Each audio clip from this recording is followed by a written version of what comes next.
Bonjour à tous et à toutes et bienvenue sur ce troisième épisode d'Analyse de Tank. Après le T90 et le Leclerc, nous allons parler évidemment du char américain M1 Abrams.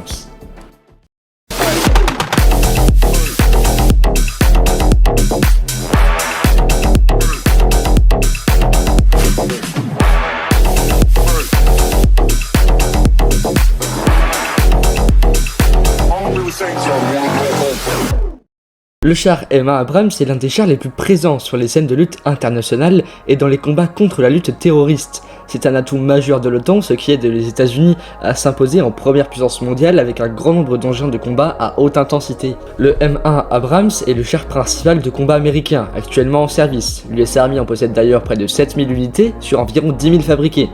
Les premiers prototypes XM1 roulèrent en 1978 et la première version équipée d'un canon M68 de 105 mm, dérivé du L7 britannique, entra en service en 1980. À partir de 1985, le Detroit Arsenal Tank Plant et le Lima Arsenal Tank Plant développèrent des versions améliorées, le M1A1 puis le M1A2 équipé d'un canon Rheinmetall de 120 mm. C'est le premier blindé américain équipé d'une turbine à gaz moins encombrante et plus facile à réviser et à remplacer. Dès sa conception, il a intégré les nouvelles technologies qu'étaient le système de tir protection NBC, le télémètre laser, la stabilisation du canon, le système de tir commandé par un ordinateur ou encore la protection accrue du blindage de type GNOBAM. Le moteur est protégé que par un blindage arrière de 75 mm, tandis que l'avant de la toile est renforcé par un blindage de 380 mm. Ce blindage est composé d'un millefeuille de plaques d'uranium neutralisées recouvertes d'acier et de céramique composée.